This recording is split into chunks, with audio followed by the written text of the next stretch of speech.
बासाण बेगो बैणा मेरी बैणा एगो चतु मैणा।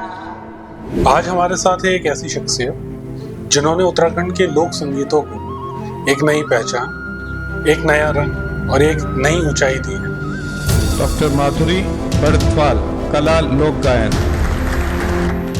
उनका सफर एक कहानी है जो सिर्फ संगीत तक सीमित नहीं, बल्कि एक छोटे गांव से शुरू होके ऑल इंडिया रेडियो के स्टूडियो से गुजरकर राष्ट्रपति भवन तक पहुंचा। उन्होंने अपने सुरों से ना सिर्फ मन जीते, बल्कि लोगों के दिलों को भी छू लिया। पागल हो गए तो आप अभी कोरिया गई थी, हाँ, वहां का अनुभव कैसा था आपका? बहुत बढ़िया।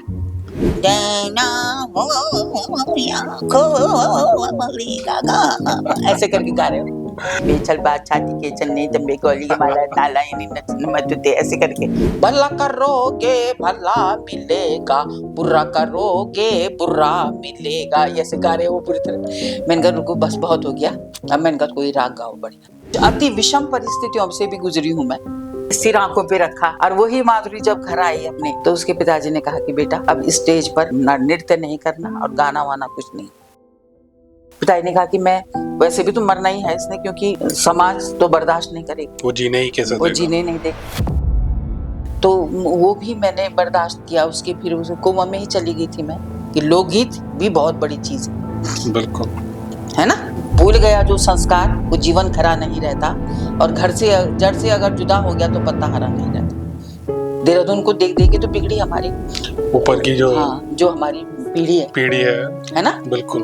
समय का सदुपयोग करो, कुछ नहीं करते, बस केवल फोन पे लगे रहो और इसकी चुगली करो उसकी चुगली करो, बस यही काम है तुम्हारा। जो डर गया वो मर गया, और जिसको लगी डर उसका बना घर।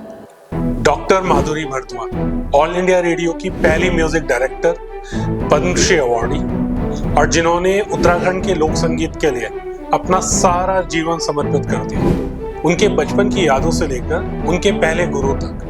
तो चलिए शुरू करते हैं एक सुरीला सफर डॉक्टर माधुरी बड़थवाल के साथ। माधुरी, आपका बहुत बहुत स्वागत है हमारे पॉडकास्ट शो में। धन्यवाद बहुत बहुत। और आपने अपना एक बहुत बड़ा जीवन लोक संगीत को समर्पित किया है, लेकिन मैं जानना चाहता हूँ कि आपकी इस जो आपकी यात्रा है, इस सारी चीज़ों की शुरुआत कहाँ से हुई? आपके बचपन से हम जानना चाहेंगे कि इन सारी चीज़ों की शुरुआत कैसे की। देखिए, ये शुरुआत जो है, अब ईश्वर ने जब हमको इस धरती पर भेजा है तो हर आदमी को कुछ ना कुछ उसका कर्तव्य निभाने के लिए तो भेजता ही है वो जी। ये मैं मानती हूँ, कोई माने या ना माने, लेकिन मैं मानती हूँ इस चीज को। और मैंने उसको साक्षात देखा भी है, क्यों समझा है मैंने उस चीज को, है ना। अति विषम परिस्थितियों से भी गुजरी हूँ मैं। और छुटपन में जो है, जब पैदा हुई थी मैं, तो उस समय जो है अपने नाना जी के घर में ही पैदा हुई मैं। मेरे उस समय जो है थोड़ा सा हमारा हिंदुस्तान जो है उस समय स्वतंत्रता इसको मिल गई थी, है ना। जी, तो जी। उससे पहले जो है मेरे पिताजी स्वतंत्रता संग्राम सेनानी भी रहे, वो नजरबंद कैद में भी रहे, और पर बहुत मतलब बहुत वैसे थे वो इंसान, क्या बिल्कुल दृढ़ संकल्पित, और किसी से डरना नहीं है चाहे कुछ हो जाए। तो हो सकता है वही गुण आ गए होंगे, है ना। तो अच्छा हुआ कि वो गुण आ गए। तो कहते हैं ना कि जो डर गया वो मर गया, और जिसको लगी डर उसको उसका बना घर। दोनों ही शब्दों के हर शब्द के दो दो अर्थ होते हैं। बिल्कुल। अब आपने कौन सा अर्थ लेना है वो आपकी मर्जी है ना। जी। तो तब जो है जब मेरे पिताजी अगर नजरबंद कैद में रहे होंगे तो फिर मेरा भाई हुआ पहले, तो वो होते ही 6 दिन में खत्म हो गया वो, है ना। और मेरे दादाजी को जो है वो पुलिस तंग करती रहती होगी कि तुम्हारा लड़का कहाँ है, ये है सो है। वो जब वो जो नजरबंद कैद रहते थे, ये स्वतंत्रता संग्राम सेनानी, जी। तो उनको ना खाना देने जाते थे वो छुप करके। अच्छा। और तब उनको पुलिस ने पकड़ लिया, तो उनको भी नजरबंद कर दिया। और जब वो नहीं आए फिर घर वापस, पुलिस वाले जब उनको ढूंढ रहे होंगे ना उस समय पकड़ने के लिए, तो दादाजी वगैरह बहुत परेशान हो गए उस समय। तो दादाजी उन्होंने कहा कि हमारा लड़का नहीं है, क्या करते फिर, है ना। तब फिर जो है जब माँ अकेले घर में रही होगी, फिर उनके लिए मेरे नाना जी वगैरह ने ही घर बनाया फिर अलग से, जब माँ को अलग कर दिया उन्होंने, दादाजी वगैरह ने, तो तब माँ वहाँ रही होगी। तो भाई हुआ मेरा, तो उसके लिए क्या हुआ कि वो ख़त्म हो गया। तो दादाजी को पता लगा होगा, उन्होंने कहा कि कोई उसको वो करने मत जाना, नहीं तो पुलिस तुमको पकड़ेगी, तुम उसके घर जाओगे। तो मैं नहीं चाहता कि कोई किसी को भी पुलिस तंग करे, है ना, किसी को भी तकलीफ हो। हाँ, किसी को भी तकलीफ हो। तो उन्होंने कहा कि पहले अपने वाले को दफनाना, तब वो दफनाना उसको, खबरदार वहां मत जाना, ऐसी गाली, मतलब ऐसी कसम उनको दे दी, है ना। तो कोई नहीं गया वहां। तब जो है मार दिन में तो रख देती थी नीचे जमीन पे, और रात में अपने साथ ना। तब उसके बाद फिर मेरे नाना जी ही आए होंगे शायद, तब उन्होंने ही उसको वो करा होगा।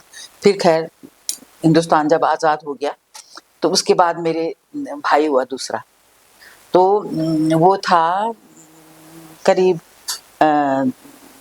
4-5 साल का रहा होगा वो, और मैं थी 1-1.5 साल की। तो माँ और उसको जो है टॉन्सिल हो गए उसको, अब उस जमाने में तो कोई जानता नहीं था इस बारे में। टॉन्सिल उस जमाने में हाँ, बहुत घातक माना जाता घातक था, माना जाता था, लोगों को दिक्कत होती थी। हाँ। तब फिर जो है उसने कहा कि माँ पिताजी आ गए। माँ ने कहा अभी तो नहीं आएंगे, पिताजी आ गए, काम कब आएंगे कब आएंगे। और पिताजी जैसे ही मेरे घर में आए वो पिताजी की गोद में बैठा और माँ से कहा कि तुम बहन को पकड़ लो। माँ ने मुझे पकड़ लिया और उसने पिताजी की गोद में जाते ही दम निकल गए उसके। और उसके बाद पिताजी को इतना दुख हुआ जिसकी कोई हद नहीं है। और पिताजी जो है उसको जब दफनाया होगा ना, बारिश हुई होगी तो छतरी लेके वहां बैठे हुए थे जहाँ पर उसको दफनाया। मतलब ऐसे हो गया कि बिल्कुल बहुत टूट गए, बहुत ज्यादा ना। और वहीं बैठे रहते थे, मेरे बेटे को ठंड लग जाएगी तो करेंगे, माँ बहुत परेशान हो गई थी, फिर क्या करूँ। बड़ी मुश्किल से फिर उनको समझाया होगा, लोग आए होंगे, समझाया होगा, घर में बैठाया। तब फिर जो है तब उनको डर लगे कि ये भी ना चली जाए कभी, मेरी किस्मत में है ही नहीं, ऐसे कहा उन्होंने ना। तो उन्होंने कहा कि ये भी दुनिया से ना चली जाए। तब उन्होंने मुझे जोगी बाबा की थैली उसमें डाला, झोली में, और तब उनसे खरीदा। ये उस वक्त का टोटका था, हाँ, ताकि बच्चा जिंदा रहे। हाँ। तो फिर वाकई ऐसे ही हुआ। फिर मेरे बाद सब बहुत सुखी शांति हैं, बहुत बढ़िया है सब लोग। और हम लोग 7 बहनें हैं, 2 भाई हैं हमारे। अरे वाह, है ना। तो मैं सबसे बड़ी हूँ उसमें। तो फिर वही है कि वो गुण भी आ जाते हैं, मुझे ऐसा लगता है कि वो गुण भी आ जाते हैं। कभी कभी मैं सोचती हूँ कि मैं इतनी देर तक कैसे बैठी रहती हूँ एक ही जगह में, मैं इतनी देर तक कैसे पूजा में बैठी रह जाती हूँ, क्यों मेरा दिमाग एक ही तरह तटस्थ कैसे रह पाता है। हो सकता है ये वो गुण आ गए होंगे, सहनशीलता, स्थिरता, हाँ, ये जो आपके पूर्वजों से आपको है। हाँ। नहीं फिर वो जो है, हो सकता है वो झोली में डाला तो वो गुण भी आ गए होंगे। बिल्कुल बिल्कुल, ये भी हो सकता है भाई। ये अब हो सकता है। मानो तो मैं गंगा माँ हूँ, ना मानो तो बहता पानी। ये तो कैसे, बिल्कुल आपने सही बोला, है ना। जो जैसे चीज को मानेगा तो उसको वैसे ही मिलेगा, जैसे सोच वैसे उसका उसके विचार बनते, उसके विचार बनते हैं। हाँ।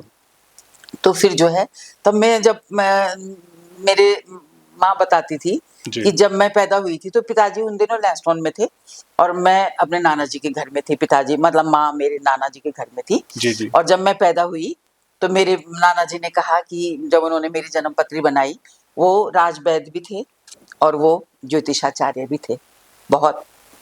तो उन्होंने क्या करा कि जैसे मैं पैदा हुई तो उन्होंने मेरी जन्म पत्री बनाई और कहा कि मेरी गरीब बच्ची है, गरीब बच्ची। तो माँ ने कहा होगा कि गरीब बच्ची से क्या मतलब। उन्होंने कहा कि इसको अगर तुम पत्थर में बैठा दोगे ना, चारों तरह से सर सब्ज हो जाएगा ना। अगर पत्थर में भी बैठा दोगे वहां पर भी ये अन्न उगा देगी, ऐसी है ना। तो फिर माँ ने कहा, पर उन्होंने कहा कि इसने बहुत प्राइस करना है, बहुत अच्छा नाम रोशन करेगी है, और ये सो है, पर इसकी चिंता मत करना तुम, माँ से कहा ना। तो फिर तब जो है माँ मुझे बताती थी, फिर कहने लगी कि इसको जो है पिताजी को बुलवाया होगा लैंसडॉन से, और फिर कहा कि बेटा अपने साथ ले जाओ, फिर इसका जाना मुश्किल हो जाएगा यहाँ से ना। और उसके बाद जैसे मैं लैंसडॉन गई तो उसके बाद वो खत्म हो गए नाना जी। हाँ। अरे तो उन्होंने देखो ये बात पहले कह दी कि बिल्कुल। अगर यहीं रह जाएगी तो वहीं रह जाना था मैंने माँ के साथ, फिर कहाँ बिल्कुल। जाती। पर उन्होंने मेरे को पहले भेज दिया। अब उसके बाद जब मतलब वो करा, पिताजी ने अपनी संतुष्टि कर ली, वो खरीद करके उनसे ये जोगी बाबा से आपको खरीदा? हाँ, मतलब जो वो झोली में डाला ना, जी हाँ, नागा बाबा की, जी जी मतलब नागा बाबा से खरीदा। जी। तो उसके बाद फिर पिताजी निस्फिक्र हो गए, है ना। अब उसके बाद जो है तब थोड़ा बड़ी हुई होंगी मैं, तो मेरे को ना बिल्कुल इतना सा भी कष्ट नहीं होने देने देते थे। मैंने देखा बड़े तक भी वो मेरे पैर ना रुई से पोंछते थे, और रुई से साफ करते। मेरी बहुत नाजुक बच्ची, मतलब बड़े तक भी उन्होंने मेरे पैर रुई से पोंछे। और मतलब ये ऐसे भी हर हद हो गई, मैंने ऐसे बाल झटक रही थी जब थोड़ी बड़ी हुई, तो मेरा एक बाल यहाँ घुस गया इस पे, तो ये बाल भी कभी इसमें घुसता है नहीं। तब मतलब मेरे को आश्चर्य होता है कि इन्होंने मेरे को कितना नाजुक बना रखा है ना। ऐसा होता था, धूप में कभी नहीं बैठाते थे। और आप जिस समय की बात कर रहे हो ना, उस वक्त पे तो महिलाओं को या छोटी बच्चियों को, मतलब अगर किसी के घर में हो जाते थे तो रोते थे, हाँ, परेशान होते थे कि क्यों पैदा हो गई है। और आपके माता पिता ने आपको नाजों से रखा। हाँ, बहुत मतलब ज्यादा। आप तो देखा जाए तो आपका नसीब इतना अच्छा है कि आपको ऐसे माता पिता मिले। हाँ, तो वही मैं बता रही हूँ कि उन्होंने कभी मुझे उल्टा पत्ता सीधा नहीं करने दिया, यहीं रह ले, तेल ले, ये कर ले ना। पर ईश्वर ने फिर मेरे को रास्ता भी दिया वैसे ही, जी क्योंकि उन्होंने फिर मेरे लिए वैसे ही रास्ता मेरे को दिया, ताकि मुझे ये जो है घंटी भी बजाते रहे खोपड़ी में, है ना। बिल्कुल। तो जब मैं 1-1.5 साल की हुई, जब बोलना शुरू करा होगा मैंने, तो पिताजी जो है माता सरस्वती, वो जो दुर्गा सप्तशती पढ़ते थे जी। पूजा में, तो मैं उनके साथ ही बैठ रहती थी। पिताजी बोलते यहाँ बैठ जा, तू यहाँ बैठ जा। तब मैं वहां पर बैठ के तब उनके साथ तब वो मैं दुर्गा सप्तशती गाती रहती ना। सर्व मंगल मांगल्ये शिवे सर्वार्थ साधिके शरण्ये त्र्यंबके गौरी माला नारायणी नमोस्तुते, ऐसे करके, मतलब अपने तोतली भाषा में। बिल्कुल बिल्कुल। जब उन्होंने देखा कि बिल्कुल गा रही है बहुत अच्छा, तो उनको लगता था कि बड़ा अच्छा गाती है। तब फिर क्या हुआ कि लैंसडाउन में थे जब हम, तो फिर 2.5 साल की रही होंगी मैं उस समय। तो उस समय डुगडुगी पिटी वहां कि उस समय उस जमाने में डुगडुगी पिटती थी ना, और वो वैसे भी कैंटोनमेंट एरिया था, और चारों तरफ से जो है अनुशासित नगरी, और क्या नहीं था, देश प्रेम सब कुछ था वहाँ। बिल्कुल। तो सब कुछ मैंने वहीं से सीखा। और तब वहां पर डुगडुगी पिटी की 5 साल तक के बच्चों को नरेंद्र क्लब में ले आए, उनका टेस्ट होगा वहां पर।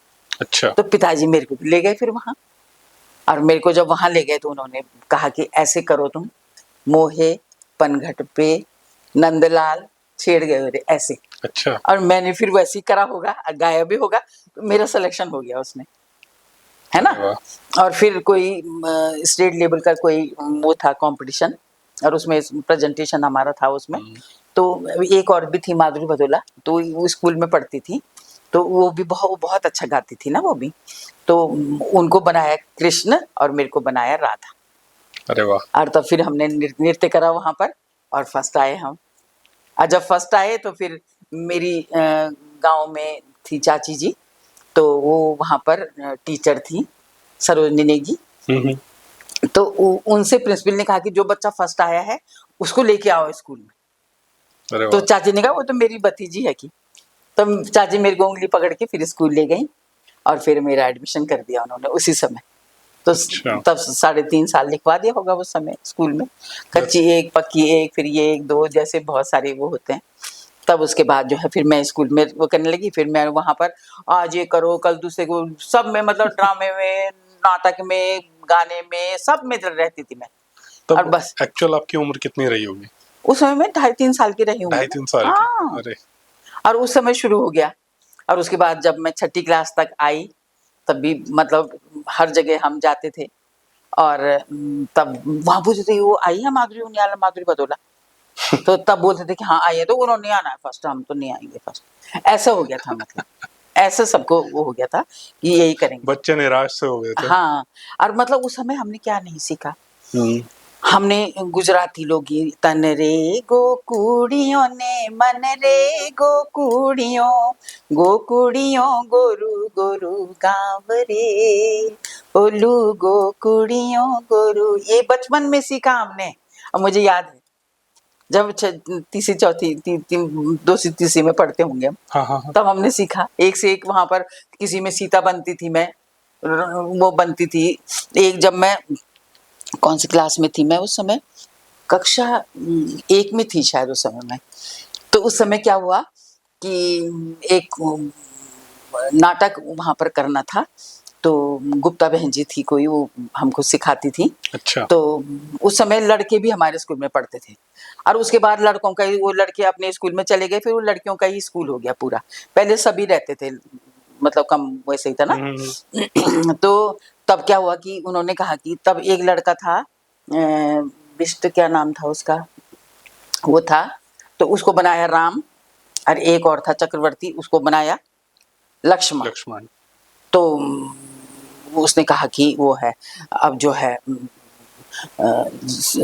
फिर दूसरी टीचर आई हिंदी वाली, तो उन्होंने सारे बच्चों से कहा कि पूरे क्लास के बच्चों का नाम लिखो। जब वो कुछ कुछ कर रही होंगी ना वहां पर, जी जी। उन्हें कहा इतने देर शोर नहीं मचाना, सबके सब नाम लिखो पूरे क्लास के बच्चों का।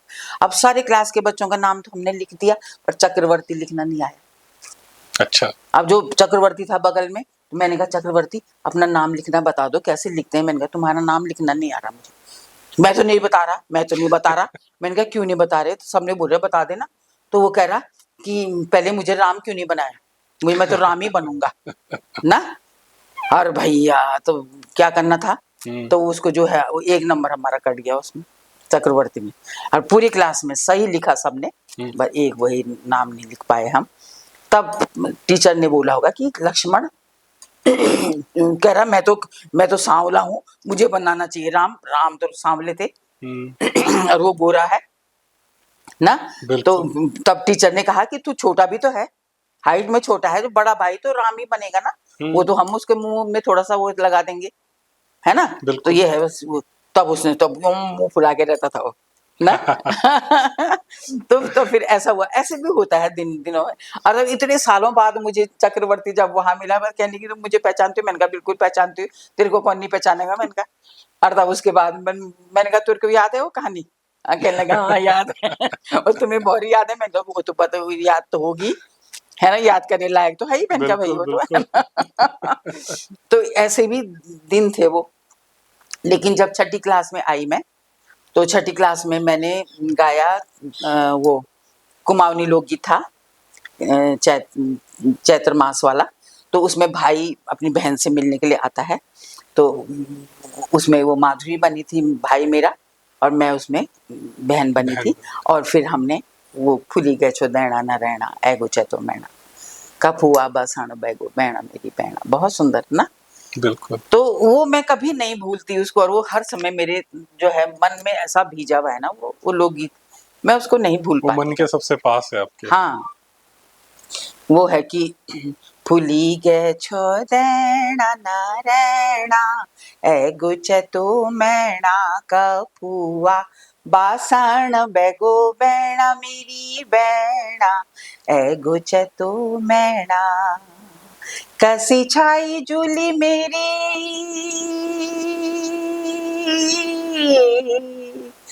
लागी छो नाराई, कशी सुरमाई भैशी पुशुली बिराई, धुण की चातुरी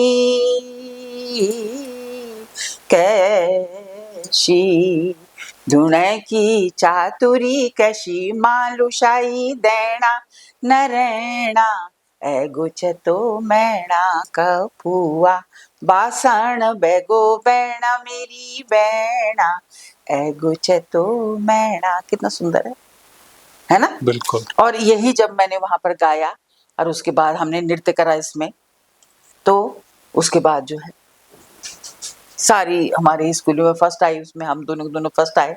इतनी बड़ी शील्ड मिली हुई थी, इतनी बड़ी बड़ी शील्ड थी, बहुत ज्यादा। और उसके पीछे खड़ी थी मैं, तो मेरी टीचर मेरी उंगली पकड़ के ले इधर खड़ी हो, दिख तो रही नहीं तू, इधर खड़ी हो, तब इधर खड़े हो, तो दोनों दोनों तरफ खड़े हुए हम। तो हमारी उन्होंने फोटो वोटो भी खींची होगी। और तब मतलब इतना ज्यादा सब ने सिर आंखों पे रखा। और वही माधुरी जब घर आई अपने, तो उसके पिताजी ने कहा कि बेटा अब स्टेज पर ना नृत्य नहीं करना और गाना वाना कुछ नहीं। तब बस वो माधुरी जो है ना टूट गई, खत्म। तो ऐसा क्यों कहा उन्होंने? हमारे यहाँ उस समय लड़कियों के लिए गाना बजाना अच्छा नहीं मानते थे। लड़कियों के लिए गाना बजाना, नृत्य करना अच्छा नहीं मानते थे। लेकिन उतने बड़े में तो शादियां हो जाती थी। हाँ, 10 साल की, 10-11 में तो शादियां हो जाती थी। लेकिन लेकर तो सबसे पहले पिताजी ही तो गए थे आपको, जब आप 2.5 साल के थे। नहीं, 2.5 साल की उस समय तो वो अपने मन की कर सकते थे ना। हाँ हाँ। हो सकता है उनके लिए किसी ने कुछ बोल दिया कि हाँ बेटी नचाड़ बनाई हुई, क्या पता क्या बोला। बिल्कुल। उनके दिल पे चुभ गई और उन्होंने मेरे से मना। उन्होंने अपने दिल पे कितना बड़ा पत्थर रखा होगा जब उन्होंने मेरे को मना करा। क्यों? बिल्कुल। अब माता पिता मारते हैं बच्चों को, पर अंदर से तो रोते हैं ना कि क्यों मारना पड़ रहा होगा मेरे को। और फिर वही वो करते हैं कि ज्यादा जोर से तो नहीं लगी। ये भी देखते हैं, जब सो जाता है बच्चा तो देखते रहते हैं कि ज्यादा जोर से तो नहीं लगी होगी इसको। ऐसा भी होता है। तो वही माँ बाप हैं वो। और तब फिर जो है मैं बीमार पड़ गई, क्योंकि कुछ बोल तो सकी नहीं, उनका विरोध नहीं कर पाई, लेकिन बीमार पड़ गया। तब मेरे को तब बताया सबने कि काल ज्वर है। अब माँ परेशान। उसमें तो आर्य पार ही होता था उस जमाने में। थर्मामीटर भी नहीं था, कुछ नहीं था, तो पता भी नहीं लगता था कितना बुखार है। वो बुखार ही नहीं, वो टूटता था, बहुत तेज बुखार। और तब फिर जो है, जो हमारी प्रिंसिपल थी वो मुरादाबाद की रहने वाली थी। अच्छा। तो उत्तर प्रदेश में तो फिर भी मतलब उस साइड में, प्लेन साइड में तो फिर भी ठीक था, पर ये हमारे पहाड़ शादी में कुछ नहीं था, क्योंकि आवागमन के साधन नहीं थे, कुछ आधुनिकता नहीं थी, कुछ नहीं था, कुछ विकास नहीं था, कुछ नहीं था। हॉस्पिटल्स तो बहुत दूर, नर्सिंग होम नहीं थे, कुछ नहीं था। बिल्कुल। तो तब जो है प्रिंसिपल हमारे, जब उनको पता लगा कि वो तो आई नहीं रही है स्कूल, तब किसी ने बोला कि जी उसकी तबीयत खराब हो गई, उसके पिताजी ने मना कर दिया ना। तब वो आई घर में, तब उन्होंने पिताजी से कहा कि आपने जो है, आप इसको मारना चाहते हो क्या? पिताजी ने कहा कि मैं, वैसे भी तो मरना ही है इसने, क्योंकि समाज तो बर्दाश्त नहीं करेगा, वो जीने ही कैसे देगा? वो जीने नहीं देगा, तो मेरे को भी समाज से बहिष्कृत कर देंगे लोग, और मेरा भी जीना दूभर हो जाएगा। तब फिर उन्होंने कहा कि आप इसको बेटा, तेरे को तेरे पिताजी सिखाएंगे, तू किसी से मत बोलना, और तेरे को बाहर ले जाएंगे, और किसी से मत बोलना तू कहाँ जा रही है, और बस चुपचाप से तू छुप करके संगीत सीख ले। तब पिताजी से कहा कि आप इसको बाहर ले जाओ। तब पिताजी, मेरे को 2 दिन की छुट्टी होती ना, मेरे को सीधे अपने साथ ले जाते थे वहाँ। तो कभी कभी तो सड़क भी टूटी रहती थी, तो वहाँ से दुगड्डा बहुत दूर है, मतलब पैदल चलने के लिए, तो वहां तक पैदल ही जाती थी मैं दुगड्डा। तो दुगड्डे से बस में बैठते थे, तब उसके बाद नजीबाबाद वगैरह, तब आगे प्लेन्स में मैं जाती थी सीखने के लिए। और तब जो है पिताजी बोलते थे किसी से मत बोलना। अब फिर ये भी बोलते थे, मतलब मैंने चित भी मेरी और पट भी मेरी, ये भी बोलते थे कि झूठ नहीं बोलना। ये बोलते थे चाहे गर्दन कट जाए पर झूठ मत बोलना कभी। और ये क्या बोलते थे, तुलसी कर पर कर रखो, करतर कर न करो, जा दिन करतर कर करो, ता दिन मरण करो। यूं मत करना हाथ, किसी से कुछ मत मांगना, यूं करना, देना लेना नहीं किसी से कुछ भी। लेने के लिए हाथ नहीं बढ़ना चाहिए, हाँ, देने के लिए बढ़ना चाहिए। हाँ, किसी से मत मांगना, चाहे तुम भूखे मर जाओ, कोई बात नहीं ना। ये भी उन्होंने सिखाया। चलो ये तो बढ़िया है, ये तो बढ़िया है, ये सब मैंने करा हमेशा। जब मैं हाई स्कूल करा, उसके बाद मैंने कभी अपने माता पिता से भी यूं नहीं करा, मैंने किसी के सामने करा ही नहीं, अब तक मेरे पे ये है ना। तो तब जो है, अब मैं जाती हूँ कहीं भी, मैं किसी से कुछ नहीं लेती। हाँ, आने जाने का साधन मेरे पास नहीं होता, और तो मैं कहती हूँ कि आने जाने की व्यवस्था कर दो, है ना, जो कर सकता है। बिल्कुल बिल्कुल, है ना, उसमें कोई बात नहीं है। तब जो है वही आदत पड़ी हुई है, तो जो आदत पड़ जाती है वो आदत पड़ जाती है, चाहे अच्छी हो चाहे बुरी हो, है ना। तो फिर उन्होंने, अब झूठ नहीं बोलना। अब मैं खेलने जाऊंगी नीचे, अगर मैं कहीं चली गई तो मेरे को झूठ तो बोलना पड़ेगा। तो जब मेरे को झूठ बोलना पड़ेगा तो फिर मैं तो फिर अपने पिताजी की बात से हट गई मैं, बिल्कुल, है ना। वो तो वचन ही खत्म हो गया। तो फिर मैं गई नहीं खेलने। तब सब बोलते थे कहाँ जाती है वो, मैं तो दिखाई नहीं देती। अब मेरी बहनों से पूछ रहे थे कहाँ गई वो, तो दिखाई नहीं देती ना। और तब जो है तब मैं जाती नहीं, न मैं जाऊंगी, न मुझे कोई पूछेगा, न मुझे झूठ बोलना पड़ेगा। तो क्या है, अपनी बात अपने आप ही मैंने संभाली, है ना। तो ये करा। दूसरी चीज ये है कि रास्ता देने के लिए ईश्वर भी बहुत कुछ सिखाता है, लेकिन अगर समझो तो, है ना। बिल्कुल। तो उस समय जब लैंसडाउन से हम छुट्टी गांव में जाते थे, 2 महीने की छुट्टियां पड़ती थी जाड़ों में, तो हम चल जाए गांव में।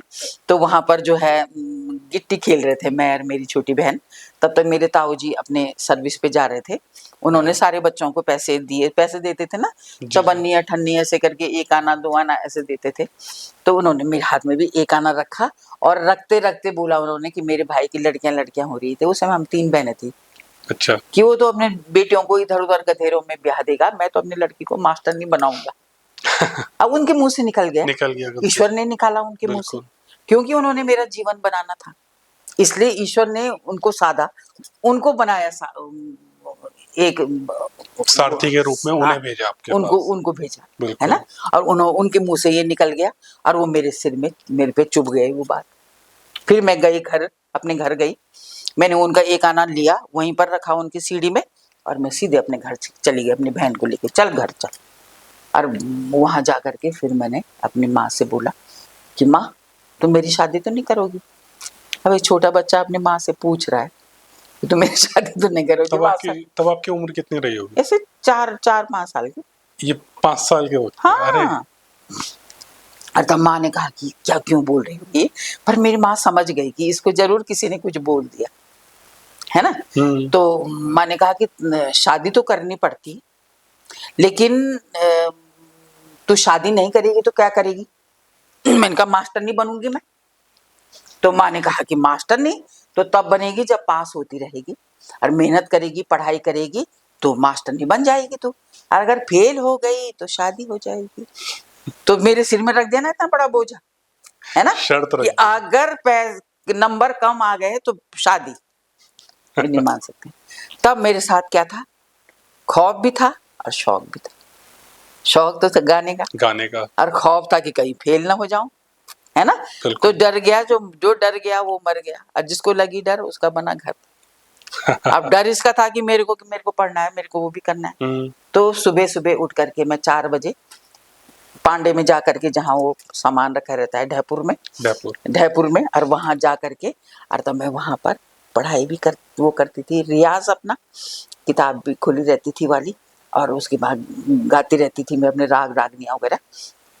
और उसके बाद फिर नीचे आती थी वहां से 7 बजे करीब, फिर स्कूल चले गए, स्कूल से आए, फिर होमवर्क करा, और फिर वहां रियाज करने बैठ गए। तब पिताजी जो है बुला, अगर जरा सा जोर से आवाज, पिताजी बोलते थे आवाज बाहर नहीं आनी चाहिए, वरना अगल बगल वाले सोचेंगे कि अच्छा गा रही है ये, है ना। ये इतना मतलब उनके दिल में डर था। तब वो रात में 10 बजे करीब बोलते थे, मधु की माँ ये पागल हो जाना है इसने, ये सोती ही नहीं है ये लड़की, कब सोती है ये। 10 बजे मेरे को बाहर नीचे ले आते थे ऊपर से, और फिर मैं जो है मेरा लैंप वैम्प सब बुझा के चल जाते थे। तब मैं क्या करती, टॉर्च से और रजाई ओढ़ी और टॉर्च जलाया और किताब पढ़ रही हूँ 12 बजे तक, और सुबह 4 बजे उठ जाती थी, और वही आदत पड़ी हुई अभी तक। मतलब मैं दिन भर नहीं सोती, छोटे में सिर्फ 4 घंटे सोते थे, अभी तक वही आदत पड़ी। आज के दौर के बच्चे तो सुबह 8 बजे से पहले नहीं उठते। 10 बजे तक भी सोए रहते हैं अगर छुट्टी है तो। बिल्कुल ना। हाँ। तो मैं जो है केवल इतना ही मेरा वो है, बस 4 घंटे सो गए तो सो गए, कोई वो नहीं, है ना। तो तब मैं गाइड कैप्टन भी रही, गाइड में भी रही, तो उसमें क्योंकि मेरे बहुत दृढ़ निश्चय भी थी, और जो काम करना है उसको करना है। तो गाइड कैप्टन क्या करता था? गाइड पहले बुलबुल गाइड में भी होते थे ना बच्चे। अच्छा। हाँ जी। तो वो भी थी मैं। ठीक। बल्कि जब मैं 9वीं क्लास में थी, तो मैं छोटी थी और दुबली पतली भी थी, खाना भी नहीं खाती थी ना, मतलब एक रोटी खा ली तो खा ली, इधर से एक गप्पा माँ खिलाती थी, इधर से दूसरा गस्सा पिताजी खिलाते थे, खा ले बच्चे, खा ले बच्चे, खा ले बच्चे, इतना ज्यादा उन्होंने सिर में चढ़ाया हुआ था ना।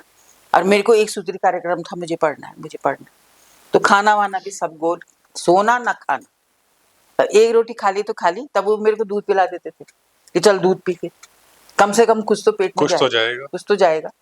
तो इसलिए जो है वो आदत पड़ी भी अब तक। अब बहुएं भी बेचारी, उनको भी शर्मिंदा हो जाती हैं जब एक ही रोटी बड़ी खाती हूँ मैं, तो वो सोचती हूँ क्या पता अच्छा नहीं बना होगा।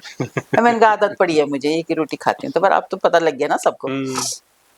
तब फिर जो है, तब वो इस तरह से, तब मैं यही मेरे दिनचर्या रही, कोई होली नहीं खेली, कुछ नहीं खेला, कुछ नहीं ना। उससे पहले जब ये सब चीजें शुरू हो रही थी, हाँ, उससे पहले अपने दोस्तों के साथ कोई यादगार चीज तो होगी, खेलते होगे, जाते होगे कहीं? खेलते थे, खेलते उस पहले मतलब उस समय तो 4-5 साल की रही मैं, 5 साल 5 है, जब मैं छठी क्लास में आई, 10-11 साल की, तब उसके बाद तो मैंने छोड़ दिया था ना सारा, छोड़ दिया। लेकिन उससे पहले रेसर भी थी। अरे वाह। हाँ, जलेबी रेस होती थी, फिर वो जो बैठने वाला क्या होता है वो, खो खो, वो भी होता था, फिर रिले रेस भी होती थी जी। क्या नहीं होता था, सब होता था बिल्कुल, सब में धुरंधर। अरे वाह। हाँ, है ना। और बल्कि एक बार क्या हुआ कि हाँ, उस समय 9th क्लास में थी मैं, तो दुबली पतली थी मैं ऐसे, तो मेरी जो टीचर है उन्होंने कहा कि बेटे तेरे बस का नहीं। अच्छा। हाँ, तेरे बस का नहीं है, मतलब बहुत ही वैसी थी ना, नाजुक टाइप की, बहुत ज्यादा, और माँ बाप ने भी नाजुक ही बनाया हुआ था बुरी तरह से, तो तब जो है तेरे बस का नहीं है, तेरी ये बंदूक उठा नहीं सकेगी तो, राइफल ना, तो जोर से झटका लगेगा, ये है सो है, फिर और मेरे से मना कर दिया उन्होंने, और मैं घर गई तो मैं रोने लगी बहुत बुरी तरह से। पिताजी ने कहा कि क्या हुआ तेरे साथ, क्या हुआ, बता तो बता। मैंने कहा वो राइफल ट्रेनिंग हो रही है यार मुझे, जब वो चाइना वार वगैरह, जब उस जमाने की बात है ना, उससे पहले मतलब ये सब राइफल ट्रेनिंग वहाँ पर करवाते थे, और ये ऐसे रिलेट का मोर्चा लो, फलाना करो, सब चीज़ों सिखाते थे, है ना। तो आपने भी किए? हाँ, तब फिर पिताजी ने कहा कि क्यों रो रही, तो मैंने उनसे बोला, मैंने कहा उन्होंने ना मेरे को निकाल दिया उसमें, मेरे को नहीं रख रहे हैं उसमें राइफल ट्रेनिंग में। तब पिताजी कहे कि इसके बस का सब है, दिखने की ऐसी है, ये कर लेती है सब ना, तो इसको करवा दो। तब उन्होंने मेरे को राइफल ट्रेनिंग में रखा, 3 दिन बाद गई मैं, और जब ट्रेनिंग हुई पूरी, तो उसके बाद जब वो हुआ फाइनल था उसका, तो हमको फिर वहाँ शूट भी करना था वहाँ पर, तो ये जो है राइफल जब मैंने चलाई वहाँ पर, तो 9 तो अंदर उस पे गए बुल पे, और बाकी 9 बुल और 1 सेंटर। अच्छा। एक मेरा बाहर हुआ, बाकी 9 वहीं लगे। 9 के 9 अंदर ही। हाँ। अरे। और तब मुझे जो है वो प्रेस मिली फिर। अच्छा। और ऑस्ट्रेलिया से आई भी थी उस समय, तो जिन्होंने हमको सम्मानित करा। अच्छा। तो वो भी सम्मान मुझे मिला। अरे वाह। ना, तो फिर जो है फिर बहुत अच्छा, अगर उस जमाने में आर्मी में लड़कियां जा सकती तो मैंने आर्मी में ही जाना था। अच्छा, आपकी इच्छा थी? हाँ, बहुत ज्यादा, लेकिन आर्मी में तो कोई सवाल ही नहीं था उस समय का ना, वो दौर थोड़ा सा अलग था। हाँ, मतलब बाहर वहाँ जाने के लिए मतलब वो नहीं था कुछ नहीं, पर ये है संगीत भी ऐसे ही था फिर, वो भी मेरे लिए, पर ये इसको मैं साथ सकती थी, इसको मैंने, क्योंकि मैंने खुद करना था, इसको बाहर नहीं जाना था मैंने, बिल्कुल, है ना, तो इसलिए मैं उसको कर सकती थी, इसलिए मैंने वो करा। तब फिर जो है इस तरह से फिर जब मैंने हाई स्कूल करा, तो अब जब मैं छठी क्लास में थी यार, पहली बार मैं एग्जाम देने गई ना, प्रैक्टिकल देने के लिए गई, ये भी किसी को कुछ नहीं पता कि ये भी हुआ मेरे साथ। तो जब मैं एग्जाम देने के लिए गई वहाँ नजीबाबाद, तो बड़ा सा हॉल था वहाँ पर, और पिताजी और मैं कोने में बैठे हुए थे, और सबका एग्जाम हो रहा था। आप टीचिंग के एग्जाम के लिए गए थे? ना, प्रैक्टिकल देने के लिए, म्यूजिक, जब मैं क्लासिकल म्यूजिक सीखने लगी, जब मैं क्लासिकल म्यूजिक सीखने लगी, तब मैं उसको वो करने के लिए गई ना, तो तब जो है सब लोग जब पूछे उन्होंने कि ये राग भैरवी गाओ, राग देश गाओ, राग ये गाओ, तो वो पिताजी मुझसे पूछ रहे तेरे को आता है ये? मैंने कहा हाँ आता है मुझे सारे राग आते थे ना, तो उन्होंने कहा कि जैसे वो पूछ दूसरा राग, ये वाला राग आता है तेरे को? मैंने कहा हाँ मुझे आता है। मैं तो बहुत निस्फिक्र थी ना, कोई मेरे को आते थे सारी चीजें। तो वहां पर क्योंकि मैंने मेहनत करी थी बहुत ज्यादा, इसलिए मुझे पता था सब। तो वहां पर कोने बैठे हुए, अब जब सब लोगों का एग्जाम हो गया तब आखिर में मेरा नंबर आया, और जब मैं वहां पर बैठी तो मैंने वहां पर राग बिहार भी गाया। और उसके बाद जो है फिर जो एग्जामिनर थे उन्होंने फिर मेरे से और बहुत सारे राग पूछे, और वो गाते गाते, और फिर तब उन्होंने मुझे उन्होंने जो है मुझसे कहा कि अच्छा तुम्हें कोई देशभक्ति का गाना भी आता है? मैंने कहा हाँ जी आता है। कि आप लैंसडाउन से आई हो तुम्हें देशभक्ति का भी गाना आता है? मैंने कहा हाँ आता है मुझे। तो कर चले हम फिदा जान तन साथियों, अब तुम्हारे हवाले वतन साथियों, ये मैंने वहां पर गाया। और उसके बाद वो इतने खुश हुए ना। और फिर उन्होंने मेरे से एक लोकगीत भी सुना। अच्छा। लोकगीत। अब लोकगीत क्या होता था कि जब मैं गांव जाती थी तो गेंद के मेले में हम लोग जाते थे जैसे, तो उस समय क्या होता था कि पिताजी यूं करके मेरे से बोलते थे चल तू यहाँ बैठ जा। और मेरे को चरखी में घूमने का बड़ा शौक था, बाकी और तो कुछ नहीं। अच्छा। और चरखी में घूमती थी मैं, पिताजी बोलते थे अब तू भी यहाँ बैठ जा, कुछ खा ले। और ये जलेबी वलेबी तो खा ही सकती है, पकौड़ी। और वो खाती थी, तब वो मेरे को देते थे, पर मैं खाती नहीं थी। और मैं ऐसे करके देखती थी कि कोई बुजुर्ग महिला बैठी होगी कहीं पर, बुजुर्ग महिला एक कोने में बैठे रहते थे ना। और मैं उनके पास दादी प्रणाम, दादी ये खा लो तुम, दादी मुझे कोई गाना सुना दो ना। तब मुझे सुनाती थी, भौती देवी था उनका नाम, वो खेड़ा गांव की थी उस समय। और उनको मैं हमेशा ढूंढती रहती थी, बहुत सुंदर गाती थी वो। अच्छा। तो मतलब कोने में बैठी रहती थी, वहां पर गुनगुनाती रहती थोड़ा थोड़ा। तो उनसे मैंने तब वो गाना जब सुना तो वो मेरे को याद हो जाते थे वो, क्योंकि फिर मैं गाती रहती थी उसको ना, मेरे को याद हो जाते थे। तो उन्होंने मेरे को मतलब सुनाया और मुझे याद हो गया। तो वो लोकगीत मुझे याद थे बहुत सारे। और मेरी ताई जी भी थी, तो वो भी क्या करती थी, जैसे वहां बैठी हुई है रसोई में अपनी, तो मैं उनके पास ताई जी, मैंने बहुत तंग करा सबको, बहुत तंग करा मैंने ना। क्यों? क्योंकि जो नहीं हो सकता था लेकिन उनके मन में रहती थी ना, लेकिन वो सबके सामने उसको प्रदर्शित नहीं कर पाते थे। तो वो जब वहां पर किचन में बैठ रहती थी तो मैं जाती, ताई जी मेरे को जरा गाना सुना दो ना, बोला मांगल सुना दो मुझे, मांगल जो गा रही थी आप। कह रही चुप रह, मेरे को घर से निकलवाएगी तो क्या, बदतमीज कहीं की, जब देखो तब यहाँ पर पहुंच जाती है ना। मैंने नहीं ताई जी ना, मैं कोई नहीं निकालेगा आपको। अब ताऊ जी को देख क्या, वहां पर खड़े होंगे, मेरे को अभी बरस जाएंगे बस। मैं देखे ताऊ जी नहीं है ना, ताऊ जी तो वहां चले गए खेत में। और तब उतनी देर में मैं उनसे सारा सीख लेती थी। दूसरी वाली ताई जी थी, उनसे बोलती थी कि ताई जी ये ना ये कैसे कूटते हैं, तब धान कूटने के लिए उनके साथ मेरे छाले भी पड़ जाते थे। माँ बोलती थी कितना पागल बन गई है, अब धान कूटने के लिए चली गई वहां दा। फिर उन्होंने मेरे से बोला बेटा ये चावल गिरा हुआ है, इसको एक एक दाना उठा के रख, बहुत मेहनत लगती है इसमें। तो ये सब चीजें उन्होंने सिखाई मुझे। गायत्री देवी था उनका नाम, है ना। मेरे ताऊ जी थे, उनका नाम महेशानंद मुनियाल, मेरे ताऊ जी। तो वो क्या करते थे, शाम को हमारे को ना सारे बच्चों को ऐसी वो बिछाई वहां पर दरिया, और बीच में अंगीठी रखी, चला रहे हैं, और उसमें बैठ रहते थे, आओ बच्चों बैठ जाओ तुमको कहानी सुनाऊंगा मैं। अच्छा। अतः कहानी वो हमको सुनाते थे, बहुत सारी कहानियां उन्होंने सुनाई। और तो क्या करा, और बहनें तो सब भाग जाती थी अंदर सोने के लिए, और मैं वहीं बैठ रहती थी 12 बजे तक। और वो बोलते थे कि तेरी नींद कहाँ चली गई ना, जा सो जा, 12 बजा दिए। और उस समय तो घड़ियां भी नहीं थी, पता भी नहीं लगता था। और वो सुना रहे हैं तो सुना रहे हैं बस, है ना। और उसके बाद वो अपने घर चले जाते थे। और तब एक दिन इतना सुंदर उन्होंने मेरे को सुनाया, पंखुआ छांटो। और पंखुआ छांट हो उन्होंने मेरे को सुनाया, कथा लोक कथा। और उसके बाद सुबह उठ के मुझे बहुत अच्छी लगी वो, मैं सुबह उठ के उनके घर चली गई। अब जब वो खाना वाना खा के जरा से सोए होंगे वो, तो मैं उनके ना दरवाजे पे यूं खड़ी हो रही थी, ताऊ जी कब उठेंगे और कब मेरे को कहानी सुनाएंगे दूसरी। तो मैं जो है ना वहां पर ऐसी बैठ खड़ी हो रखी, तो अरे बार बार देख रही कि ताऊ जी उठे तो नहीं होंगे। और तब उनकी आंख जरा सा खुली होगी तो उन्होंने देखा होगी यहाँ पर क्यों खड़ी हो रखी है, कितनी देर से खड़ी हो रखी है यहाँ पर। फिर वो उन्होंने आंख बंद कर लिया ना। तो तब फिर जो है पर मैं खड़ी रही वहीं पर। फिर उन्होंने जब उनको दया आई होगी तो बहुत देर से खड़ी हो रखी है तब उन्होंने मेरे से बोला कि यहाँ पर क्या कर लिया तू। मैंने कहा ताऊ जी कहानी सुना दो दूसरी वाली, वो मैं दूसरी कहानी सुनना चाहती हूँ। कहा सोने नहीं देती मुझे ना, कहानी सुनना चाहती हूँ, कहानी सुनना चाहती हूँ। कितनी कहानियां सुना दी तेरे को मैंने, चुप यहाँ से, मैं सो रहा हूँ अभी। अब फिर वो लेट गए, फिर ऐसे करके ना फिर उनको दया आई, फिर वो उठे। अच्छा बता, कल तेरे को एक कहानी सुनाई थी, सुना उसको। तो मैंने कहा हाँ, पंखुआ छांटो, तो सुना, और एक्टिंग करके सुनाते थे ना वो। अच्छा। तो अब मैंने उनको पूरी कहानी सुना दी। तब उठे वो और उन्होंने मेरा सिर पकड़ा ऐसे करके, ये ब्रह्मांड, ये हमारे यहाँ का ब्रह्मांड बोलते हैं ना इसको, बिल्कुल। इसी ब्रह्मांड की वजह से पूरे विश्व का नाम ब्रह्मांड पड़ा के, ब्रह्मांड यही ब्रह्मांड रहा होगा वो ना, ऐसे बोलने लगे ना, कैसे सही नाम रखा हुआ है ब्रह्मांड इसका ना। कितना बड़ा ब्रह्मांड है तेरा, कितना बड़ा भरा हुआ है इसमें। हाँ चल तो बैठ। अब तो दूसरी कहानी उन्होंने मेरे को सुनाई। फिर कहने लगी चल मेरे साथ, मैं तेरे को वहां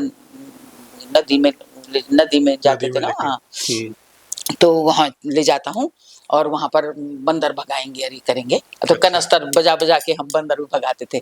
और तब ताऊ जी के साथ जब नदी में गए तो वहां जाते जाते भी उन्होंने मेरे को पूरी कहानी सुनाई।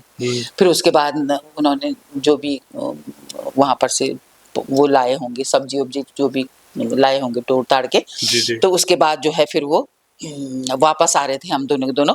तो वहां पर जो है आगे देखा, मैंने कहा ढौ का पेड़ होता था, बहुत बहुत बड़ा ढौ का पेड़ था, उसमें लगे हुए थे ढौ। अब वो नीचे गिरे होंगे पके हुए, तो उसको कोई कुछ खा रहा था। मैंने कहा ताऊ जी वहां पर क्या है? मैंने कहा वो ढौ खा रहा है जो, वो पता नहीं क्या है। मैंने कहा कुत्ता है कि क्या है, वो पता नहीं सुअर है क्या है। मैंने कहा मुझे नहीं पता क्या है।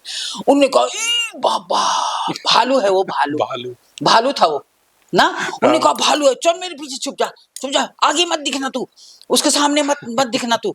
और उन्होंने, उनके हाथ में बहुत बड़ी छतरी थी ना एक काले रंग की, और उन्होंने ऐसे तू बिल्कुल बोलना मत और वो करना, तेरे को सारा नोच देगा बोलो।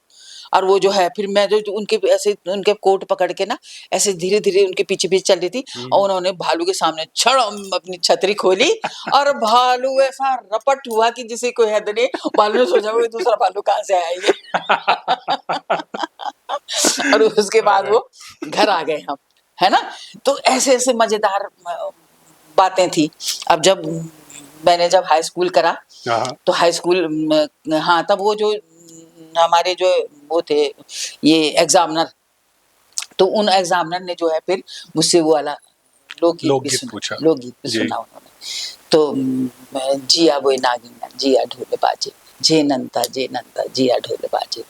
तो वो उन्होंने जिया बोए नागिना जिया ढोल बाजे, जे नंता जिया ढोल बाजे। कितना सुंदर है, बहुत सुंदर है ना। इसका अर्थ क्या था? मतलब जिया बोई नागिन, नागों की जो माँ थी उनका नाम था जिया। अच्छा। जिया बोई, है ना। तो वो बहुत धर्मात्मा थी, और उनके जो है गुरु खेगदास थे वो नागवंशियों के जो ढोल वादक थे, उनका नाम था गुरु खेगदास। गुरु खेगदास को जिया ढोल बाजे, और झे नंता वो ये ढोल के बोल हैं, झे नंता। अब कितनी बड़ी कितने मतलब कितनी समृद्धि है हमारे लोकगीतों में, बिल्कुल, है ना। हमारे यहाँ शास्त्रीय संगीत में तिरवट होता है, चतुरंग होता है, उसमें भी तबले के बोल होते हैं, शब्द भी होते हैं, उसमें स्वर भी होते हैं। तो उसमें ये उनको बोलते हैं तिरवट, तीन चीजों का एक मेल होता है। अच्छा। तो ये कोई तिरवट से कम है क्या? नहीं, है ना। तो इसमें भी वैसे ही है। और वो निमंती धर्मंती जिया ढोले, 9 पुत्र थे उनके, 9 पुत्रियां थी ना, तो वो थी जिया बोई। तो ये है ये लोकगीत, और कितना सुंदर है, धुन भी इतनी सुंदर। तब फिर उन्होंने कहा मुझसे कि बेटा, उन्होंने फिर मुझे पैसे दिए, वो जो एग्जामिनर थे। तो पिताजी ने कहा कि आप ऐसे क्यों कर रहे हो, आप तो जो है ये तो हमारे लिए जो है बहुत पाप हो जाएगा हमारे लिए, हमको आपके चरणों में रखने चाहिए, आप उल्टा कर रहे हो। उन्होंने कहा कि नहीं, मेरा आशीर्वाद है इसके लिए, ये बहुत प्यारा वो कर रही है। तब आपको शायद 21 रुपए की दक्षिणा उन्होंने, जी, हाँ 21 रुपए उन्होंने मेरे को उस समय उपहार के रूप में। हाँ। तब फिर जो है फिर मैंने अब क्या करती हूँ इसको, तो पिताजी ने कहा कि ऐसे ऐसे। उन्होंने कहा कि नहीं, मेरा आशीर्वाद है इसको, और बेटा तू जो है मुझे एक वो दे, वचन दे मुझे कि हारमोनियम के साथ नहीं गाएगी। ऐसा क्यों?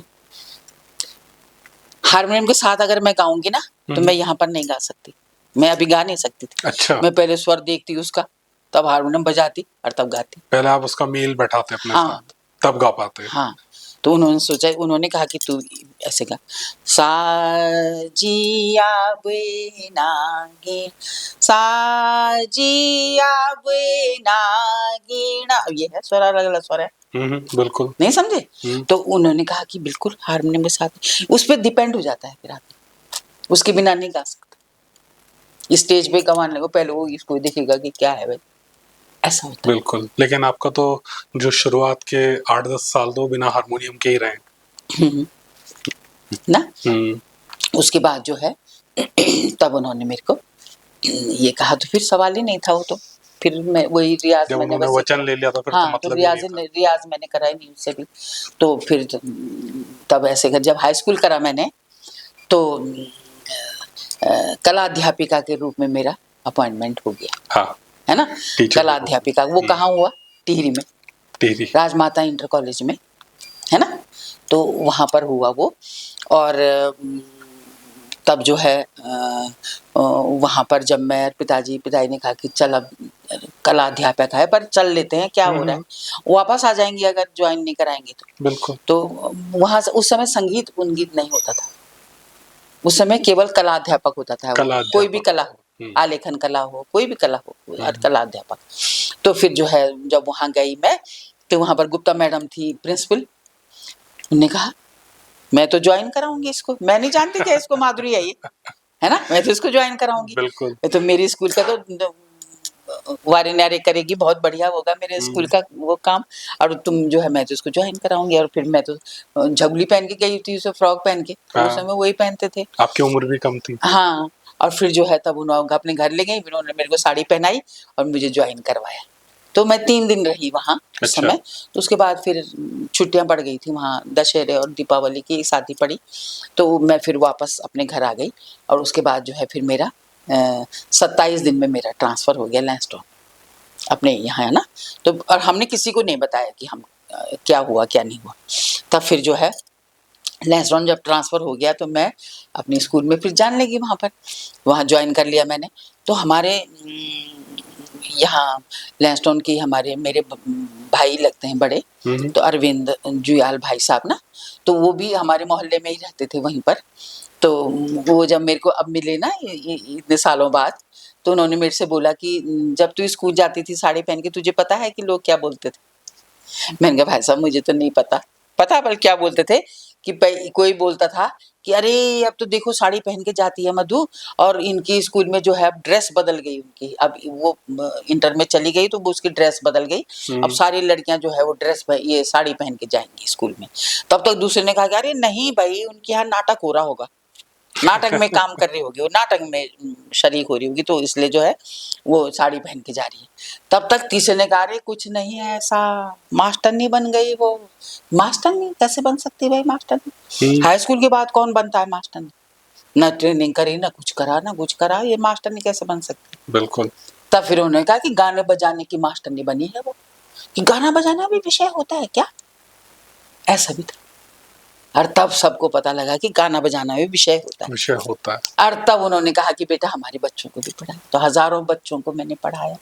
तो उसी दिन बुढ़िया हो गई थी ना मैं हाई स्कूल के बाद। कभी देखा ही नहीं जवानी, तो कभी देखी नहीं। जब एक जिम्मेदारी आ जाती है गुरु के रूप में, तो फिर उसके लिए सब कुछ खत्म हो जाता है, बस एक ही सूत्री कार्यक्रम। फिर जो है हाई स्कूल मेरी जो है ये छोटी बहन 8th में पढ़ती थी उस समय, मेरे बाद वाली थी। आपकी छोटी। हाँ, तो 8th में पढ़ती थी उस समय। तो मैं जो है अब उनकी क्लास में म्यूजिक सिखाने की गई मैं, तो वो ना कभी इधर अपनी सहेली को इधर धक्का मार रही, कभी इसको धक्का मार रही, क्योंकि उसको पता था कि ये मेरी बहन है, मैं डरूं क्यों डरूं इसको देख के, वो परेशान करती थी। हाँ। और मैंने कहा हरी प्रिया आप, मैंने कहा ठीक से बैठो, इधर उधर धक्का क्यों मार रही हो तुम? और उसको कितना गुस्सा आया फिर कि इसने मेरी बेइज्जती कर दी क्लास में। और घर में उसने कहा आज तू घर आ, मैं तेरे को मारूंगी, डंडा उठा रखा था उसने, या जैसे घर आएगी मैं इसको मारूंगी। तब माँ ने उससे बोला कि पागल हो गई, तो तुम्हारी टीचर है वो, उसको नहीं मार सकती तू, बिल्कुल नहीं मार सकती। तब उसको बड़ी मुश्किल से कब्जे में लाई होंगी माँ, और तब फिर वो हुआ। फिर मेरे से बोलती थी तू कोई काम नहीं करेगी और तेरे को आता भी नहीं है काम, और तू जो है अपने घर में रह, और हम जो है खेलने जाएंगे और सारा काम हम करेंगे घर का। सारा काम बहनों ने बोला? हाँ, सारा काम उसने करा। बहुत अच्छा काम करती, बहुत अच्छा। मतलब नौकर रखा हुआ था बेचारा, वो भी उसने निकाल दिया। क्यों? क्योंकि फिर अगर मैं पूरा काम करूंगी तो खेलने जाऊंगी, ये था ना। भाई बहनों के बीच में नोक झोंक भी थी और हाँ, प्यार भी पूरा होता है। हाँ तो तब फिर पढ़ाना शुरू करा। हाँ। 6ठी 7वीं 8वीं 9वीं 10वीं। अब जो है, अब आदत तो बैठने की आदत तो थी नहीं, तो इसलिए जो है हर विषय मैंने फिर पढ़ाया। जैसे मेरा पीरियड फ्री होता था ना, और कोई टीचर नहीं आई हुई है स्कूल में, छुट्टी पर है, उसके विषय मैंने पढ़ाया। अच्छा, उसके भी विषय पढ़ा। हाँ, फिर नाटक वाटक भी सिखाए, अलग से भी मैं उनको करवाती थी। और जैसे और लोग इधर उधर रहते थे, कुछ भी, मैं कोई नहीं, केवल मैं अपना एक सूत्री कार्यक्रम सबको सिखाती रहती थी ना। और गाइड भी मैं थी, गाइड कैप्टन भी बनी फिर गाइड का भी सब कुछ करा। और तब जो है हमारे यहाँ जो सॉलमन बहन जी थी वो बहुत अच्छा मानते, सारे टीचर मुझे बहुत अच्छा मानते थे, बहुत ही अच्छा। और फिर अपने जो गुरु थे उनके साथ ही मैंने फिर वो करा, बहुत सारी चीजें उन्होंने सिखाई मेरे को ना। आपके गुरु का नाम क्या था?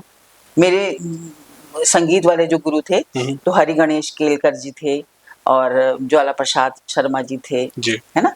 तो इस तरह से जो है टीचिंग के करियर से पहले, टीचिंग से पहले थी। अरे, है ना, वो नजाबाद में रहते थे। और फिर जब मैं आकाशवाणी में गई तो वहाँ पर मकसूद हुसैन खान साहब वो मुझसे बोलते थे कि बेटा अपने लिए भी तो जी लिया कर। तो अपने लिए कोई रियाज नहीं करती थी, चल बैठ जा, जब खाली रहती तो रियाज कर लिया कर मेरे सामने। तो वो मेरे को बहुत सारी चीजें उन्होंने भी सिखाई। तो गुरु होता है ना। तब फिर जो है ये सब चीज तो एक थी हमारे यहाँ। ये फिर एग्जामिनर भी बनी मैं। हाँ, इसके पीछे की भी एक कहानी है ना, एग्जामिनर। हाँ वो आपके पिताजी के साथ कुछ नोकझोंक है इसकी? नहीं, वो तो ऐसा हुआ कि जब मैं 7वीं क्लास में आई थी ना, 6ठी के बाद 7वीं में, तो रिश्ता आ गया था। अब वहां से हम लौट के हम गांव जा रहे थे अपने, और सिर में थैले रखे हुए थे सब बहनों ने, और हम फटाफट अपने गांव जा रहे थे। तो रास्ते में नाना जी लगते थे हमारे, तो उनका घर था सामने। तो उन्होंने देखा कि अरे, उनको प्रणाम भी हमने करा। तो उसके बाद जब हुआ तो उन्होंने पिताजी से कहा कि जवान हो गई लड़की तो इसकी जन्म पत्री दे देना बेटा। तो पिताजी ने कहा कि ठीक है मैं दे दूंगा, कि मेरी जो लड़की है उसका देवर है, तो वहाँ कॉलेज में पढ़ता है, और उसके लिए जो है रिश्ता। मेरे को तो ऐसा हो गया कि मेरी माँ ने मेरे से बोला था कि अगर तू पास फेल नहीं होगी तो तेरी शादी नहीं करेंगे, है ना। मैं फेल तो हुई नहीं, शादी क्यों कर रहे हैं, बिल्कुल, है ना। अब वो बच्चा ही ठहरा अब जब घर आई मैं अपने, तो मेरे को बिल्कुल किसी से बात नहीं करी, कुछ नहीं करी। पिताजी रात में रहे वहाँ, और सुबह फिर वापस अपने लैंसडाउन चले गए। और पिताजी गए होंगे और वो 4 बजे निकले होंगे, और मैं 5 बजे घर से बाहर निकली, और एक सीढ़ी थी वहाँ पर, सीढ़ी को रस्सी बांधी, और सीढ़ी को जो है उसमें आम का पेड़ था बहुत बड़ा, उस पर लगाया। और आम के पेड़ में चढ़ गई, और इतने सारे पत्थर भी ले गई, और बुनाई बुनने के लिए भी ले गई, क्योंकि खाली बैठना बहुत कठिन था मेरे लिए तो वो बुनाई भी बुननी थी मेरे को। किताब भी ले गई अपने साथ, और वहाँ बैठ गई ऊपर, और सीढ़ी नीचे फेंक दी फिर, ना। कोई और न चढ़े, कोई ना चढ़ सके। हाँ, क्योंकि फिर मैंने रस्सी तो बांधी हुई थी उसमें, तो मैं अपने आप उसके, तो फिर मैं क्या कर दी थी मतलब आपने पहले से प्लानिंग कर रखी थी कि मैं उसे वापस ला सकती हूँ अगर उतरना है तो। और तब फिर जो है, तो अब माँ बोल रही कि कहाँ गई है, वहाँ बैठी हुई है ये। तो मैंने कहा मुझे आना नहीं है, मैंने कुछ खाना भी नहीं है तुम्हारे घर का, क्योंकि तुमने झूठ बोला मुझसे। तुम बोल रहे थे कि झूठ नहीं बोलना, फिर मुझसे झूठ बोला कि अगर फेल नहीं होगी तो तेरी शादी नहीं करेंगे, है ना। मैं फेल तो हुई नहीं, तो शादी कैसे करो। पिताजी ने क्यों बोला उनसे कि जन्म पत्र देंगे। हम माँ चुप हो गई, क्या बोलती। बिल्कुल, उन्होंने वादा किया था। तो इसलिए जो है 7 दिन तक मेरा अनशन रहा। सुबह जाती थी, रात को फिर वापस आती थी, अपने कमरे में लेट जाती थी, किससे बात नहीं करती थी, और बस कोई मतलब नहीं किसी से बात करने का। और क्योंकि बहुत वैसी भी थी ना मैं, नहीं करनी है बात तो नहीं करनी, चाहे कुछ भी हो जाए बस। और तब फिर जो है तब माँ ने ये तब 7वें दिन मेरे ताऊ जी आ गए इत्तेफाक से। उन्होंने फिर पूजा, हमारे यहाँ पाठ होना था तो बात करने के लिए आए होंगे, तो माँ ने उनसे सारी बात बता दी। अब उन्होंने कहा कि चलो कुछ बहाना बनाते हैं। तो उन्होंने बहाना क्या बनाया, बेटा तूने तम्बाकू कहाँ रखा? मैंने कहा ताऊ जी वो अलमारी के अंदर है तम्बाकू, कि वो तो कहीं मिल नहीं रहा मुझे, मैंने सारा ढूंढ लिया नहीं मिल रहा, तो तू आके दे दे बेटा। अब उनकी बात तो मुझे माननी थी, अब उनका ऑर्डर था तो माननी तो थी। तो मैं नीचे उतर के आई, मैंने उनको तम्बाकू दिया। जैसे ही तम्बाकू दिया सारी बहनों ने मुझे खाना खिला दी, रोटी वोटी खिला दी मतलब ना। तब उन्होंने कहा कि सुन ऐसा नहीं करते बेटा, अगर तेरे को कुछ हो जाएगा तो तेरे माँ बाप पर क्या बीतेगी? तूने कभी उनके लिए सोचा इस चीज को? बिल्कुल। तेरे को नहीं करनी कोई बात नहीं है, लेकिन तेरे बाप से मैं बोलूंगा ना, चिंता मत कर, तू अपनी पढ़ाई कर ले, बस खत्म बात। तब फिर जो है तो इत्तेफाक से वही नागा बाबा जो है लैंडस्टोन में जब हम गए तो वही नागा बाबा फिर से आए हमारे यहाँ। वही आए या दूसरे आए, क्या भरोसा, मुझे तो पता नहीं था कौन से वाले हैं। तो उन्होंने माँ से बोला कि बेटा चाय पिला दे मुझे। तो माँ ने उनको चाय पिलाई, और पैसे वैसे तो वो लेते नहीं थे। तो उन्होंने कहा कि और बेटी वगैरह सब, बेटा सब ठीक है, बेटी वगैरह सब ठीक है? तो माँ ने कहा कि जी सब ठीक है बाबा, लेकिन ये शादी के लिए तैयार नहीं हो रही है, बहुत ही ज़्यादा वो करा हुआ है इसने, अच्छा रिश्ता आया हुआ है इसके लिए, कर तैयार नहीं हो रही। तो उन्होंने कहा कि बेटा इसके साथ जिद मत करना, जब होनी होगी तब हो जाएगी, इसके साथ जिद मत करना। और तब उन्होंने जो है इसके अगर तुम जिद करोगे तो तुम डोली में बैठाओगे ससुराल भेजने के लिए, और ये सन्यास लेने भाग जाएगी, क्या करोगे तुम फिर, है ना? बिल्कुल। बस तो इसके साथ जबरदस्ती मत करना, जब होनी होगी हो जाएगी, बस। और चले गए, रास्ता दिखा गए ना। बिल्कुल। बस तब अपनी स्कूल में जब टीचर बन के आ गई, सब कुछ हुआ। तो उसके बाद जो है फिर हमारे यहाँ एक और वो थी कृष्णा व्यास, तो उन्होंने क्या करा, प्रिंसिपल थी वो, और वो मेरे को देखते रहती थी कि ये धूप में भी उनको सिखाती रहती है। अब परेड ग्राउंड में जा रही, 15 अगस्त आने वाला है, 15 अगस्त की मैं कभी नहीं भूल पाती।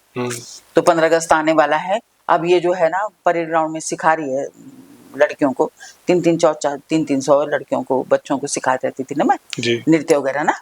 और वो उसमें एक ग्रुप को बैठा देती थी, फिर दूसरे ग्रुप को सिखाती थी, ऐसे करके। और खूब सारा मुंह हाथ जो थे वो धूप में जल करके उनका रंग ही बदल गया। तब वो आती थी, बोलती कि इधर खड़ी हो, शेड के नीचे खड़ी हो, छांव में, हाँ ना, सारा मुंह अपना वो कर दिया, झुलसा दिया, और ऐसे से करके ऐसे करती थी। और उनको देख के सारी टीचर्स डरती थी बहुत ज़्यादा, अरे मेरे लिए ऐसे थी। अब उन्होंने फिर एक फॉर्म भरा और मुझे बुलवाया, मैं उनके पास गई, कहने लगी माधुरी ऐसे कर, इस फॉर्म में सिग्नेचर कर दे तू। मैंने कहा जी क्या फॉर्म है ये? तो कहने लगी पढ़ ले पढ़ ले। मैंने पढ़ा उसे, मैंने कहा दीदी मेरे पिताजी ना नहीं भेजेंगे मुझे ना। सुन नकारात्मक मन, तू नकारात्मक कब से हो गई? नकारात्मक कब से हो गई तू? बिल्कुल, आपने तो अपना जीवन जिया ही नहीं वैसे। हाँ, पहली बार ऐसे कैसे बोल रही है ना, कि तू जो है इसमें ना, ये तेरे लायक है ये पोस्ट आकाशवाणी की। और मैंने कहा जी पिताजी भेजेंगे नहीं, पहले ही ना बोल दी, चल इसमें सिग्नेचर कर, तेरे को मेरी कसम। जब उन्होंने अपनी कसम दे दी तो मैंने सिग्नेचर कर दिए। अब उसके बाद जो है मेरे धक धक धक धक धक धक धक धक ये हो गया कि पिताजी से झूठ कैसे बोलूंगी मैं? पिताजी बोलेंगे तूने पैसे बिना मुझे पूछे कैसे अप्लाई कर दिया, बिना मेरी अनुमति के कैसे अप्लाई कर दिया। अब मैंने कहा भगवान तू ही जाने। अब मैंने कहा मैं कुछ नहीं जानती, रोज मेरा जो है पूजा में यही बस ये रहता था मेरा कि भगवान मेरी इज्जत बचा ले, मेरे को बचा ले, भगवान मेरे झूठ बोलने से बचा ले मुझे ना। तो ऐसा हुआ कि अमनाजियाबाद में अपनी छोटी बहनों को एग्जाम दिलाने ले जा रही थी म्यूजिक का, और वहां से जब लौट रहे थे हम तो ट्रेन ऐसे करके सामने से आती ना, तो वहाँ सामने ट्रेन के दूसरी तरफ जो है उसमें लिखा हुआ था आकाशवाणी, वो ट्रांसमीटर लगा हुआ था वहाँ, तो आकाशवाणी नजीबाबाद। अब पिताजी ने देखा, अरे आकाशवाणी नजीबाबाद, मधु तेरे लिए नहीं है कोई पोस्ट यहाँ पर। और मेरे दम निकल गया। मैंने कहा मुझे झूठ बोलना पड़ेगा, कैसे बोलूंगी कि मैंने तो अप्लाई कर दिया ना। मैंने कहा पिताजी, अब अंदर से मतलब धक धक हो रही, भगवान पता नहीं क्या बुलवाएगा मुझसे। तो मैंने कहा पिताजी एक पोस्ट है यहाँ, मैंने कहा एक पोस्ट है। और उसके बाद पिताजी ने कहा कि तो अप्लाई कर दे तू। और उसके बाद जो है ना, अब आगे मैंने क्या बोलूं कि कैसे बोलूं कि अप्लाई कर दिया मैंने बिना पूछे। अब तब तक वो सायरन बज गया उसका ट्रेन का, हो गया। तो वो आई बाई, वो सारी बात आई गई हो गई, उन्होंने कुछ पूछा ही नहीं आगे। आपको झूठ ही नहीं बोलना पड़ा। हाँ, झूठ नहीं बोलना पड़ा। तब फिर मेरे को, फिर जब मेरा इंटरव्यू वगैरह हुआ तो वहाँ लखनऊ में हुआ सब, तो वहाँ भी बहुत कुछ सीखने को मिलता है, इंसान को बहुत कुछ सीखता है। तो तब अब मैं वहाँ पर ताई जी वगैरह, भाई साहब, मेरी ताई जी हंसती कि जैसे मैंने ऐसे सिर में हाथ लगा दिया तो वो बोलते थे चल हाथ दो। अच्छा। हाँ, तेरे हाथ यहाँ पर नाक में लग गए, चल हाथ दो। अच्छा। ऐसे करती थी। उनके कोई बच्चे नहीं थे, तो बच्चे, हम गांव के जो बच्चे थे वहां पर उनके पास जाने में डरते थे, उनके पास जाने में डरते थे, क्योंकि ताई जी अब ये बोलेंगे ऐसे मत करो, ऐसे मत करो, हम तो नहीं जा रहे ताई जी के पास। और मेरा कुछ काम नहीं था, और कोई काम नहीं था मेरा, ना खेलने उलने के, तो मैं सीधे ताई जी के पास जाती थी। वहाँ ताई जी उन्होंने मुझे कूटना, पीसना, लकड़ी फाड़ना, सारी चीजें उन्होंने सारे वो काम सिखाए जो सारे घर में करने चाहिए। हाँ, लीपना, घसना, सब चीज उन्होंने सिखाई। और वो पेड़ पे चढ़ना, घास काटना, सब चीज उन्होंने सिखाई। एक किसान के रूप में हाँ, वो उस दौर का हाँ, सबसे जरूरी चीजें थी, वो मुझे वो सारी आपको सिखाई। वो ताई जी ने और जबकि बचपन से आप नाजों से पाले गए और घर वालों ने कुछ करने नहीं दिया। हाँ, और तो वो चाले वाले पड़ गए होंगे ना।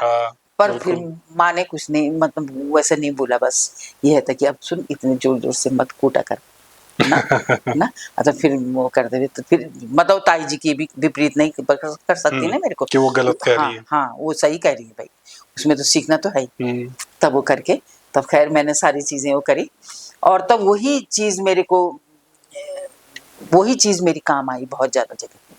अब जैसे मेरा इंटरव्यू देने के लिए गई, तो वहां पर एक गमला ऐसे पड़ा हुआ था।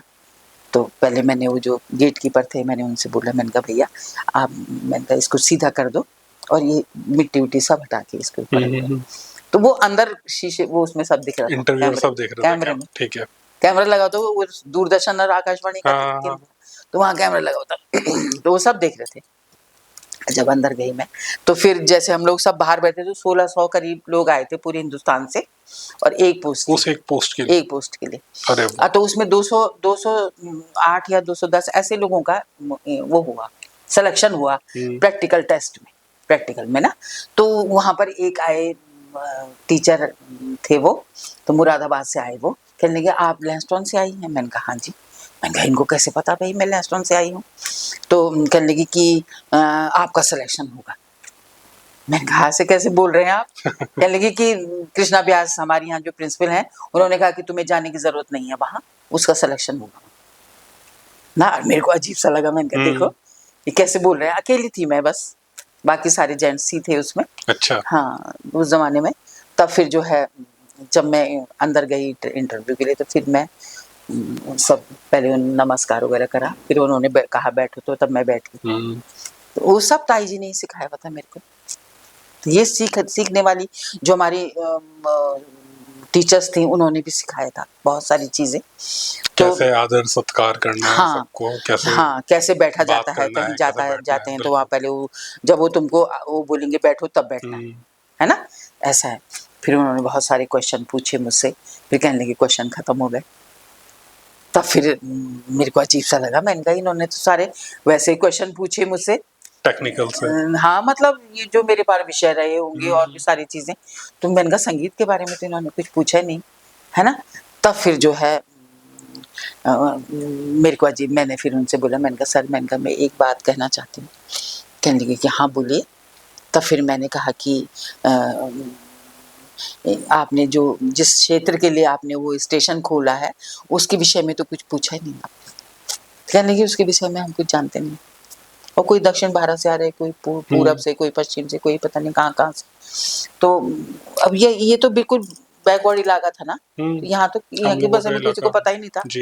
तो तब फिर उनको कह रहे हैं हमको, तो अब शर्मा जी पूछेंगे, तो शर्मा जी जो स्टेशन डायरेक्टर थे नजियाबाद में, फिर उन्होंने क्वेश्चन मुझसे पूछे और उन्होंने कहा लोकगीत गाओ वहाँ का।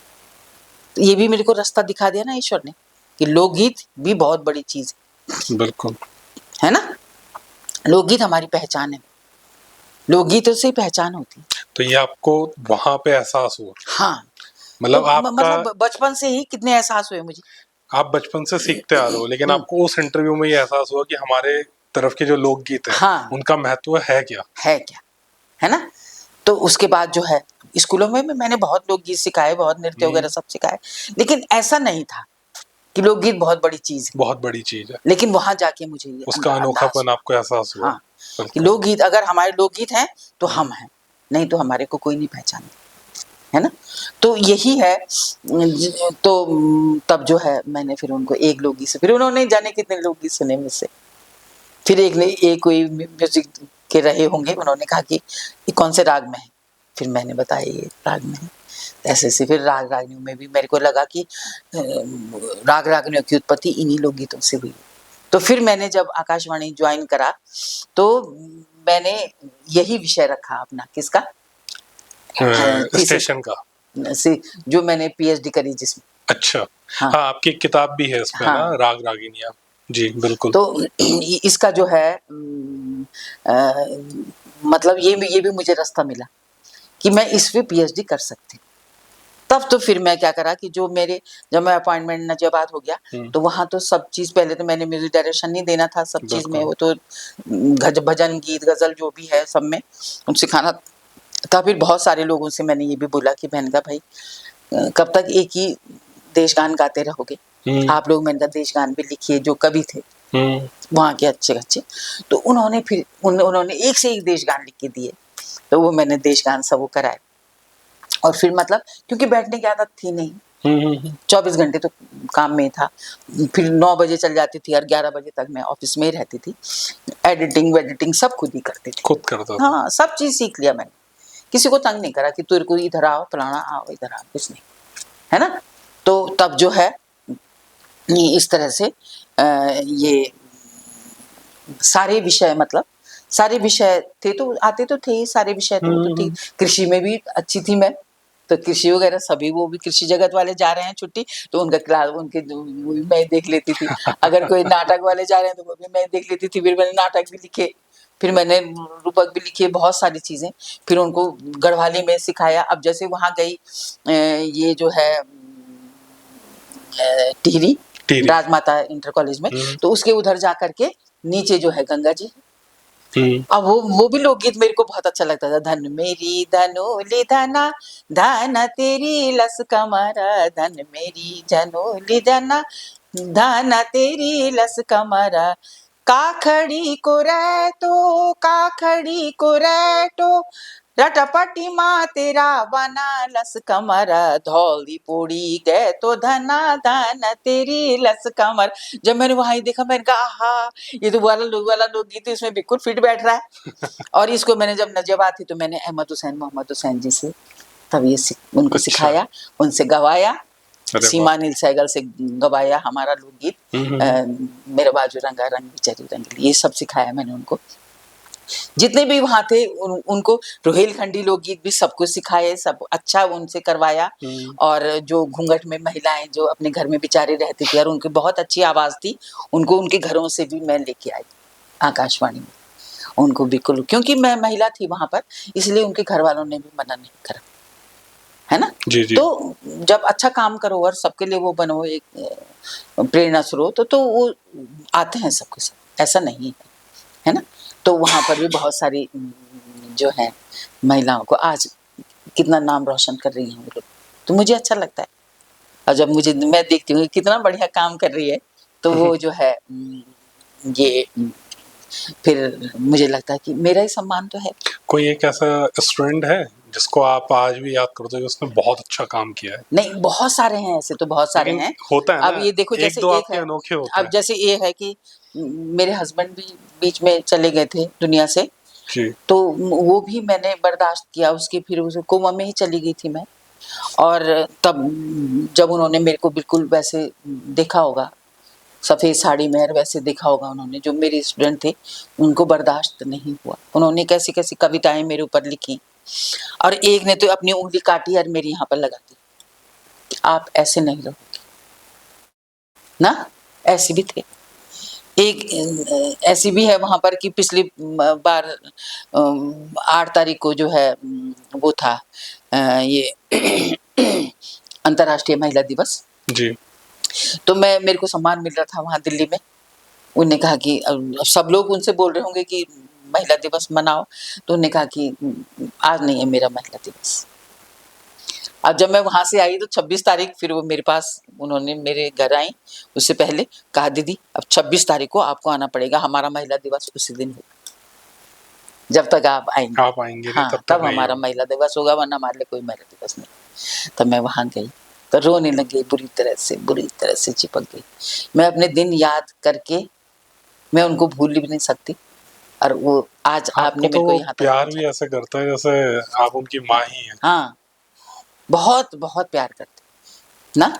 कहते कि माँ के बाद दीदी का ही नंबर आता है, जो देती रहती है, बस उसे बोलते हैं दीदी ना।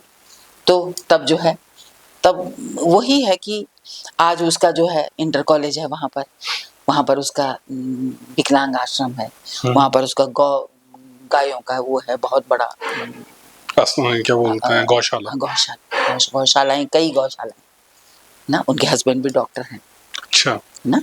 और क्या नहीं है वो चीज। आज वो कमलेश आर्य, कौन नहीं जानता उनको ना, कमलेश आर्य। हाँ। अच्छा। तो इस तरह से बहुत सारी महिलाएं हैं ऐसी। और जब मैं वहां से आकाशवाणी नजियाबाद से जब रिटायर होके यहाँ आई, मैं आप देहरादून रिटायरमेंट के बाद आए? हाँ जी। रिटायरमेंट के बाद मैं देहरादून आई। ठीक। देहरादून क्यों आई मैं तो अपने गांव में जा रही थी ना। मैंने सोचा वहां पर मैं अपना मकान बनाऊंगी बढ़िया, बिल्कुल, और संगीत साधना केंद्र, और मैं अपने वहां पर साधना करूंगी, है ना। तो पर नर सोचे होत नहीं, प्रभु सोचे तत्काल, है ना। अब उसने, ऊपर वाले ने तो कुछ और ही सोचा हुआ था। बिल्कुल। और तब उसने जो है पद्मश्री भी तो दिलाना था उसने है ना, जाने क्या क्या दिलाएगा। तब मेरे को जो है यहाँ, मेरे जो है बेटा है बड़ा वाला, तो उसके पैर में चोट लग गई। अच्छा। अब जब चोट लगी तो यहाँ हॉस्पिटल में एडमिट हो गया। उसकी बहुत कई जगह में चोट लगी ना, उसका पूरा पैर ही मतलब उसका वो हो गया था। तब फिर जो है, तब मैं यहाँ आई, और तब किसी के यहाँ फिर उसमें रही ये किराए पे। और उसके बाद फिर तब मैं क्या करती, फिर मैंने बनाना पड़ा यहीं मकान। तब यहाँ मकान बनाया मैंने। तो तब फिर जब यहाँ पर किसी फंक्शन में गई थी मैं, तो वहाँ पर यहाँ की महिलाओं ने कहा कि हमारे को तो कुछ नहीं आता, हमारे यहाँ कुछ नहीं होता। मेरे को बहुत अफसोस हुआ। मैंने कहा मेरे लिए धिक्कार है। सारा जीवन उसके लिए वहाँ पर वो करा, नजियाबाद में था करा। सारे दुनिया को तो हमारे लोकगीतों पे इतना वो फख्र महसूस हो रहा है, और वो इतना सीख रहे हैं। और इनको जिनके घर से सब कुछ हुआ, उनको कुछ पता नहीं है ना। ये है, तो हम लोगों को भी एहसास नहीं है उस चीज का। हाँ, ये है। तो यही है ना, हम जब देहरादून वाले बन गए, तो देहरादून में तो हम बिल्कुल विदेशी बन गए। तो अपनी चीज तो हमने अपने माँ बाप को तो भूल गए हम। बिल्कुल। तो जब भूल गया जो संस्कार, वो जीवन खरा नहीं रहता। और घर से, जड़ से अगर जुदा हो गया तो पत्ता हरा नहीं रहता। तो वो फिर सूख सा के उसको कोई नहीं पहचानता। अब जब हमारी जड़ ही खत्म हो गई तो फिर क्या करना। और मैंने कहा बिगाड़ा जब इन्होंने तो बिगाड़ा सबसे ज्यादा। देहरादून को देख देख के तो बिगड़ी हमारी ऊपर की जो, हाँ, जो हमारी पीढ़ी है ना। बिल्कुल। तो देहरादून जाएंगे ये कर करके, तो देहरादून देख के बिगड़े तो यहीं से सुधरेंगे भी, यहीं से। फिर मैं घर घर सबके जो मेरे जानती थी जिनको, उनको मैंने बोला तुम्हारे, मैंने कहा दिन भर क्या करते हो कि जी कुछ नहीं। अब जब कुछ नहीं करते तो मेरे यहाँ आओ, मैंने कहा समय का सदुपयोग करो, है ना। सुबह कुछ नहीं करते, बस केवल फोन पे लगे रहो, और कि तो बल इसकी चुगली करो उसकी चुगली करो, बस यही काम है तुम्हारा। चलो मेरे घर आओ। तब उन्होंने आए तो कितने उसमें ऐसे थे कि दीदी हम ना मंगलेरी नहीं बन सकते, है ना, क्योंकि हमारे यहाँ टिहरी में जो है राजवंश का ही रहा। तो फिर महिलाएं सामने नहीं आती थी मतलब ना। जी जी जी। और वहाँ जो मांगल वगैरह गाते हैं तो वो हमारे ढोल दमाऊ वादक जो होते हैं वही थोड़ा बहुत जो गाते थे वही गाते थे, पूरा उनको मांगल का उनका वहाँ वो नहीं है कुछ भी ना। तो अब स्वाभाविक है जब उन्होंने कभी जीवन में उसको अपनाया नहीं तो वही उनके मन में था। तब फिर मैंने उनसे बोला, मैंने कहा चलो कोई बात नहीं, पर सीख तो सकते हो तुम, सीखने में क्या बिल्कुल, जा रहा है, सीखने में कोई दिक्कत नहीं। सीखो। तो उसमें सबने सीखा और फिर जो है तब मैंने उनसे बोला, मैंने कहा देखो तुम इसको सीखोगे, तुम सबको सिखाओ इसको, और ये है मैंने कहा अपने साथ ले जाके कोई फायदा नहीं है, और ये है मैंने कहा मैं तुम्हारे लिए आई हूँ यहाँ पर, ईश्वर ने मुझे यहीं पर इसलिए तुमको तुम्हारे लिए भेजा है, तो तुम मैंने कहा इसको मैं तुम्हें सिखाऊंगी, कोई पैसा नहीं ले रही हूँ, कुछ नहीं ले रही हूँ। और उसके बाद मैं उनको पूरी ड्रेस लाई, उनके लिए पूरी ड्रेस उनको पहनाई मैंने। अब उनको लेके मैं चली गई ये परेड ग्राउंड में। परेड ग्राउंड, हाँ, बस में से उतारा मैंने उनको और परेड ग्राउंड में घूमने लगे सबके सब। अब जो है वहाँ पुलिस का भी तांता लग गया और सब मुड़ मुड़ के पीछे देख रहे हैं और वहाँ पर भीड़ लग गई बुरी तरह से कि कहाँ से आए ये ऐसे जेवर पहने हुए सारे, है ना, जो पहाड़ी पूरा हाँ, लुक हाँ, आता है, बिल्कुल है ना। हाँ। और उसके बाद मेरे जो है बेटी के मम्मी ससुर वो यहाँ पर एसपी थे, अच्छा, तो उन्होंने मेरे को फोन करा, दीदी आपने क्या करा ये मैंने कहा कुछ नहीं करा, मैंने कहा डरो मत, उनसे बोलो कि कोई चिंता करने की जरूरत नहीं है कि जेवर पहन के आ रखे हैं, ये है सो है फलाना, तो जो है फिर मैंने कहा ऐसे कुछ नहीं होगा। मैंने कहा थोड़ा सा मैं इनको दिखाने लाई, तब तक एक वहाँ पर थे कोई दुकानदार, तो उन्होंने बोला आप कहाँ से आए हो, मैंने कहा तुम बताओ कि तुम कहाँ से आए हो हम तो मैंने कहा उत्तराखंड के, तुम्हें ये नहीं पता कि उत्तराखंड है, सही बात, उत्तराखंड के हैं मैंने कहा सभी, तो मैंने कहा तुम बताओ तुम कहाँ से आए ना। और तब फिर जो है तब सबने वो करा, तब मैंने इन महिलाओं से कहा, मैंने कहा जिस दिन ठेलियों में बिकने लगेंगे ना ये गहने, उस दिन समझ लूंगी मैं कि मेरा काम पूरा हो गया ना। और ये घर घर मैंने कहा इसकी वो जानी चाहिए, सबका भला हो, सबका अच्छा हो सबके लिए। और हमारा जो ये मांगल लोकगीत हैं इनके इनमें मैंने कहा सबका उद्धार हो, इनमें तो मंगल कामना है, सब प्रचलित हो, इसमें तो मंगल कामना है, मैंने कहा सबका उद्धार ही होगा इसमें। तब फिर एक मेरे भाई थे, उनके बेटे की शादी थी, तो मैंने कहा भाई आपने वहाँ मांगल गवा ली, तो कहने की दीदी ठीक है। तो फिर मैं उनके यहाँ ले गई, तो मैंने उनसे बोला, मैंने कहा कौन कौन चलना चाहता है मेरे साथ, तो कुछ जो वैसी महिलाएं हैं आज नाम रोशन हो रहा है उनका बहुत अच्छा, और गाती हैं बहुत अच्छा, और वाकई बहुत अच्छा गाती हैं। तो जो भी मेरे से बोल रही थी कि हमारे यहाँ नहीं होता, तो वो सब, तो फिर जब मैं इनको ले गई वहाँ ये करने के लिए, तो उसने जो है कहा कि दीदी इनको कितना मतलब मैं दक्षिणा कितने दूं, मैंने कहा 1000 रुपये दक्षिणा दे दे इनको, 1000 रुपये दक्षिणा दे दी।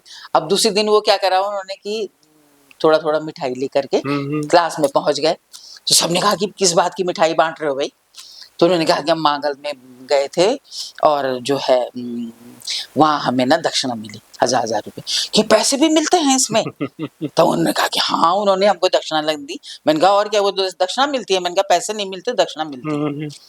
और तब दूसरे दिन जो मना कर रहे थे ना उनको फिर मैंने देखा, मैंने कहा तो आवाज उसकी आ रही है, तब किसी के यहाँ शादी में गा रहे थे वो। और जब मैंने ऐसे पर्दा हटाया मैंने कहा और तू भी बन गई मंगेरी, तो मना कर रही थी, सबसे बड़ा रुपया बाप ना भैया, है ना। तो भाई आज उनके लिए जो है एक रोजगार भी हो रहा है, उनको जो है सम्मान भी मिल रहा है, तन मन धन से सशक्त हो रही हैं। ऐसी भी थी कि जो बोली थी कि मेरे से ना दीदी मेरे से ना अक्टूबर में गाया नहीं जाएगा बिल्कुल, मेरे तो अक्टूबर के बाद मेरी आवाज ठस हो जाती है और फिर गर्मियों में जरा ठीक रहती है। तो मैंने कहा अभी अक्टूबर कहाँ से ला रही है, अभी तो अप्रैल है भाई। तो जब मांगल गाना उन्होंने शुरू करा बहुत जोर जोर से मेरे घर में, तो कब अक्टूबर आया, कब नवंबर आ गया, दिसंबर जनवरी, फिर आ गया अप्रैल, और मैंने कहा 13 अक्टूबर नहीं आया अभी तक कहने के दीदी आपकी बार कुछ नहीं हुआ, सब बढ़िया रहा। मैंने कहा वो भी तो एक रियाज भी तो बहुत बड़ी चीज, एक वो है दवाई के रूप में ही तो है। बिल्कुल। तो जब तुम जोर जोर से गा रहे हो मैंने कहा तो उससे भी तो तुम्हारे लिए वो भी तो एक बहुत बढ़िया चीज है तुम्हारी, है ना। वो मन को साफ करती है, हाँ। आपके गले को हाँ, करती है। योगा ही तो है, मैंने कहा योगा है, सारे योगा छिद्र है। खोलती है। हाँ बिल्कुल। और फिर ऐसी भी थी कि जिनका नृत्य करने को, जब नृत्य भी सिखाया मैंने इनको, क्योंकि मेरठ वगैरह से बहुत सारी जगह से, हिंदुस्तान से और भी जगह से मेरे पास आते थे ना कि दीदी यहाँ पटियाला वगैरह, मैं कई कई जगह से, तो फिर मैं इनको अपने साथ ले जाती थी, इनको साथ ले जाती हूँ ना मैं, जी, तो जी। इनको मंच में भी, तब इनकी झिझक भी हटेगी ना, इनको ये भी पता लगेगा कि तुम्हारी संस्कृति कितनी समृद्ध है, बिल्कुल। लोग इनके सामने इस तरह लोग से कितना सम्मान कर रहे हैं हाँ। इस चीज का। तब फिर जो है नृत्य सिखा रही हूँ, तो कितने बैठे रहते थे, तो बीच में कब उठ के नृत्य करने लगे पता नहीं लगा। अब घुटने में दर्द, तो पूरी थी घुटने में दर्द हो रहा है ना, अब कहाँ गया तेरा घुटना दर्द, तो मैंने कहा दीदी अब पता नहीं कहाँ गया, बस बिल्कुल ठीक हो गए बल हम तो मैंने कहा यही तो है, तन मन धन से सशक्त करता है संगीत। बिल्कुल। मेरे पिताजी बोलते थे जो हमेशा संग ही रहता है उसे बोलते हैं संगीत। संग ईत, संग धन ई धनता, संग ईत संगीत च, है ना, जो संगीत है वही है संगीत। अब वो जब मेरी सर्विस लगी ना लैंसडाउन में ना, तो वो हाई स्कूल के बाद, तो मेरी छोटी बहनों की छुट्टी हो गई थी और बहनों को छोड़ने के लिए पिताजी गांव चले गए, तो जा रहे थे मतलब गांव ना, और मैं 30 तारीख को जाना था, क्योंकि 30 दिसंबर को बंद होना था स्कूल, 30-31 दिसंबर को, तो तब जाना था मैंने उसके बाद, क्योंकि टीचर हो गई मैं। तब फिर उन्होंने माँ करी कि ये अकेले कैसे रहेगी, मैंने 2 दिन का खाना तो उसके लिए बना के रख दिया है, लेकिन अकेले कैसे रहेगी। पिताजी कह रहे थे संगीत च, संग ही तो है उसके। तो माँ कह रही कौन है, भूत है क्या, ऐसे बोलते हो, संगीत तो है, पता नहीं कौन संग है उसके। तो माँ बोलती थी भूत है क्या। पर लेकिन जब मैं लॉकडाउन हुआ ना इस समय, तब मुझे असली परिभाषा उनकी याद आई कि संगीत है, केवल संगीत था मेरे साथ और कोई नहीं था। अब बगल में बेटा का कमरा है, उसको भी मैं फोन करके बात कर रही हूँ, उसके पास भी नहीं जा सकती क्योंकि उसकी वजह से, कोरोना की वजह से। लॉकडाउन का दौर कैसा रहा लोगों के लिए? तो बड़ा तकलीफ भरा रहा। मेरे लिए तो वरदान साबित हुआ, है ना। ईश्वर ने कहा तू सारी दुनिया में टहल रही है, तो तेरे को किस चीज के लिए भेजा था मैंने? संस्कृति को संरक्षित करने के लिए भेजा था। अब इसी इनके साथ तो टहलने लगी इधर उधर। अब कौन लिखेगा उनको किताबें, कौन लिखेगा? तब मैंने टाइप करना सीखा। अब रिटायरमेंट के बाद, रिटायरमेंट के 10 साल बाद, अरे वाह, टाइप करना सीखा और फिर स्वरलिपियां बनाई सब, और उस जितने लोग गीत सिर में अटके हुए थे सब खोपड़ी में, ब्रह्मांड है ना, उस ब्रह्मांड में जितनी चीजें थी सब जो है लिखती। 15 किताबें लिखी उस समय में। अच्छा। कोई 400 पेज की, 300 पेज की, 200 पेज की, ऐसी किताब। तो उसमें से पब्लिश सारी हो गई?